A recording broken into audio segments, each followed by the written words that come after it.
안녕하십니까? 배팅 부동산 국가를 믿다가 부동산으로 알거지 된다. 통계청 자료는 참고만 하자. 진행하도록 하겠습니다. 통계청 자료부터 봅니다. 추계 인구 자료 얼마 전에 한번 보여드렸는데 지금 보시면은 생각보다 인구가 감소하는 속도가 그렇게 가파르지가 않습니다.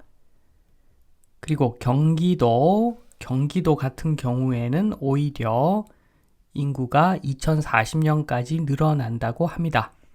요거를 제가 한번 그려보겠습니다. 빨간색 제가 그린 그래프인데 저게 아마 보다 현실과 부합을 할 겁니다. 시간 지나면 아마 아실 겁니다. 경기도도 마찬가지입니다. 파란색 선보다는 빨간색 선은 그냥 제가 아무 근거 없이 그은 선인데 저게 오히려 아마 시간이 갈수록 더 현실과 가까운 그래프가 될 것 같습니다. 무슨 근거로 그런 이야기를 하는가? 역사죠, 역사. 조선일보 한번 보겠습니다. 문주재회의서 관리하라 그 말 뒤에 국가 채무 비율 반토막 왜곡을 시켰다. 감사원의 기재부 감사에서 드러났다고 합니다. 2060년에 국가가 지게 될 것으로 예상되는 빚의 크기를 국내 총생산 대비 153%가 나왔는데 요거를 81.1%로 절반 가까이 축소해가지고 공표를 했다. 요런 내용입니다. 국가 채무 비율은 2016년 말에 36%에서 2021년 말에 46.7%로 악화가 됐습니다. 그런데도 앞으로 국가 채무 비율 걱정할 필요가 없다. 요런 이야기를 하면서 돈을 계속 쓰기 위해서 요렇게 자료를 왜곡했다고 합니다. 실제 계산을 해보니까 2020년 6월에 계산해보니까 2060년 채무 비율이 298%까지 치솟는다는 결과가 나왔다고 합니다.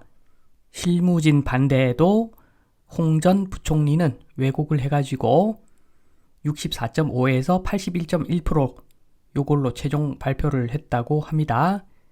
감사원이 당시 기재부 실무진의 업무용 PC와 휴대전화 등을 포렌식 해보니까 실무진끼리 IMF가 우리가 주작을 했다는 것을 최대한 에둘러 비판했다. 자괴감이 든다. 이런 내용도 나왔다고 합니다. 또 다른 뉴스 보겠습니다. 통계청장 교체하니까 마법처럼 소득 격차 확 줄었다. 문재인 정부 초대 통계청장인 황 전 청장은 취임 13개월 만에 전격 경질됐는데 요때 눈물을 흘리면서 통계가 정치적 도구가 되지 않도록 본인은 심혈을 기울였다. 이렇게 이야기했다고 합니다. 그리고 소득 분배와 양극화가 악화됐다는 통계 요 결과가 나오고 나서 황 전 청장이 교체가 되었다고 합니다. 그리고 또 다른 뉴스 요거는 옛날 뉴스입니다. 2021년도 뉴스입니다. 대한민국 인구가 줄었다. 그때 벌써 줄었죠. 그런데 내용을 보면은 통계청은 4년 전인 2016년 12월에 2029년부터 인구 자연 감소가 시작될 것이라고 전망했다고 합니다. 그런데 9년이나 앞당겨서 시작이 이미 된 거죠. 통계청은 당시에 2065년 출생아 수를 26만 명으로 예측했는데 현실은 이미 지난해 2020년에 27만 명 선까지 내려왔다고 하니까 통계라는 게 믿을 수 없죠.